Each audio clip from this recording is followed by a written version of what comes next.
What up, everybody? It's me, Blake316, with a new video for you guys. And in this video, I'm going to be doing a comparison review of the original regular Xbox One controller versus the new Xbox Elite controller. Pretty much going to be talking about the differences and pretty much doing an overall review of the Xbox Elite controller and giving my thoughts and opinions. Now, as you see the both controllers, I'm comparing them side by side. They are pretty much equal in size. The Xbox One Elite controller looks slightly bigger if you look at it from the camera, but honestly, having them both in my hands, they are the same size. But being that they are the same size, they are not the same weight. I can honestly say that the Xbox One Elite controller definitely feels twice the amount in weight as the regular Xbox One controller. And in my opinion, that's a good thing.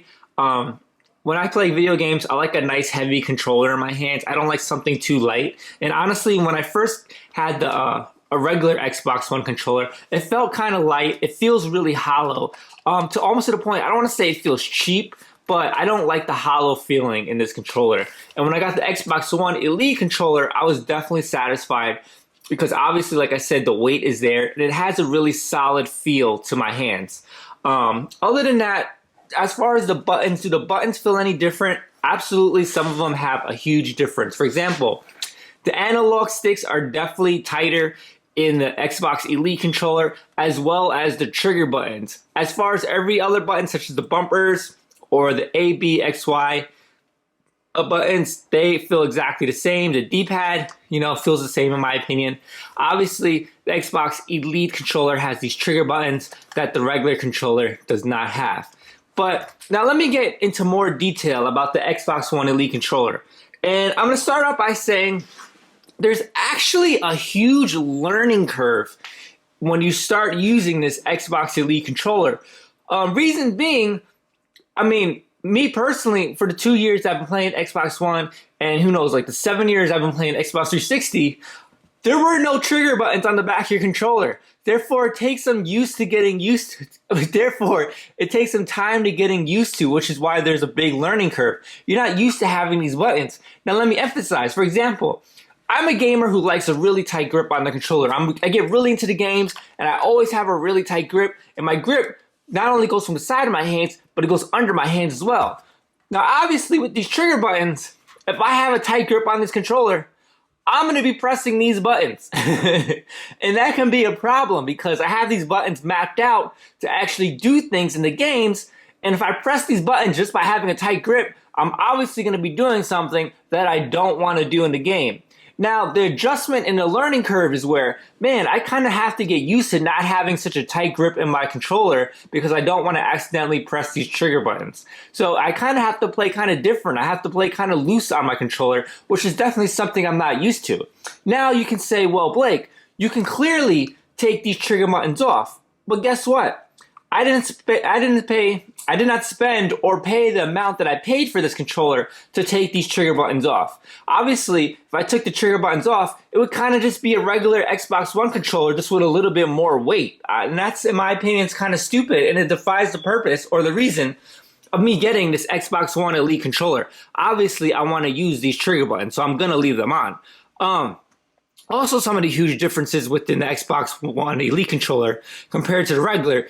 When I said the trigger buttons they feel more stronger, more sturdy, as well as analogs, because you can actually adjust the sensitivity to each button. Each button can have a different sensitivity compared where you can't really do that with the regular Xbox One. So I can adjust how much sensitivity I want in a menu screen. Also in the menu screen, there's actually an app for this whole controller, where you can, I believe, map up to 254 different button layouts for this controller. You can have a different button layout for every game that you play. It doesn't have to be just first-person shooters. It can be sports games. It can be open world sandbox games. It can be side-scrollers, platforms, RPGs. You can pretty much map out this controller to any way that you want for any game. And that's really, in my opinion, that's really freaking cool. Now, is this worth 50 plus tax price tag? Well, if you do some simple logic, I would say the quality is twice as better than this one. Is it almost 3 times as better. Maybe. I really like the weight in the controller. I do like the customizable buttons. I am kind of disappointed that I can't really grip the controller like I usually grip it. I kind of have to learn. I guess I'm kind of impatient. It's not something that's going to take time. Well, it's not going to take a lot of time to learn. Well, maybe it will, because I've been playing, video games for 25 plus years. And I'm used to gripping my controller a certain way, so I kind of have to readjust that. But I do like being able to map out the buttons however I want with the additions of these trigger buttons. I think that's a really, really, really cool feature. I am hoping in the future that they do give other like thumbsticks and D-pads to put on the controller.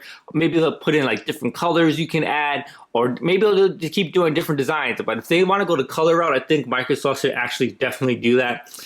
This is a customizable controller, and I think they should support this customizable controller for quite some time, being that, obviously a lot of people are buying it, and it is pretty pricey. And I think this is something that they should support for a long time by giving other customizable options. I really like the controller. I'm not disappointed in my purchase. Is it something that you need? No, obviously no, it's not something you do need, but I will admit, being able to play games like Halo, I kind of wish it got Call of Duty for my Xbox One, but I bought it for my PS4. I really like the fact that I can map out my buttons and never really have to take my thumb off the analog and aim, and I can just kind of, switch my weapon. I can jump with the back trigger buttons without never having to move my thumb. The game definitely moves and feels a whole lot more fluid with the addition of these trigger buttons. It definitely does what the controller is supposed to do. So I props to Microsoft. They put out a design. Well, it's not even their design. They kind of took another SCUF controller design and they, made it their own. But regardless, whoever did the design, I think it's a really good design. And it works for what it's supposed to be. Like I said, the only flaw is I can't really grip the controller like I usually grip a controller. I'm used to having a tight grip. That's the only, other than that, that's my really only complaint, because I accidentally hit the trigger button. So like I said, I'm not going to take them off, because this is what you buy the controller for, these buttons. People who do that, who take it off and just play without, it doesn't make any sense to me. Other than that, I like the design. I like the weight. I like the buttons feel really great. They feel way more sensitive, has more weight to it. It feels like a more solid controller. I like the added grip that it has, not only on top, but on the sides as well. And it's kind of funny because, now that I have this high quality controller, sometimes they make like special editions of the regular Xbox controller. And my concern is, man, those special editions, they may look really cool, but the quality is never going to be as good as the Elite. If they make Xbox Elite special editions, guess what? I'm not buying it, because I'm not buying another $150 controller unless it's like, I don't know. It ain't happening. Who knows? They'll probably make like a Gears of War 4 Xbox One Elite controller. All red with black. Probably really cool. But I'll tell myself not to buy it. But this is me, Blake316, doing a review of the Xbox One Elite controller, as well as comparison to the regular controller. Honestly, this is a huge upgrade than this, but at the same time, it's not something you have to go out and buy right away. If you don't really care about, having the extra buttons, stick with this. It's perfectly fine. Like I said, with this controller, added weight, extra buttons, you're allowed to make multiple button layouts. You can switch them on the fly as your own app where you can add your own stuff. It's really cool. It has the same ports for headphone jacks, your microphone, etc. Trigger buttons. Still takes AA batteries, in my opinion. No really big deal. But I'm really satisfied with the controller. Yeah, but that's pretty much it. It's me, Blake316. Make sure to subscribe for future videos. Until next time, follow me on Facebook, Twitter, and Instagram. Until next time, there's the controllers for you. Peace.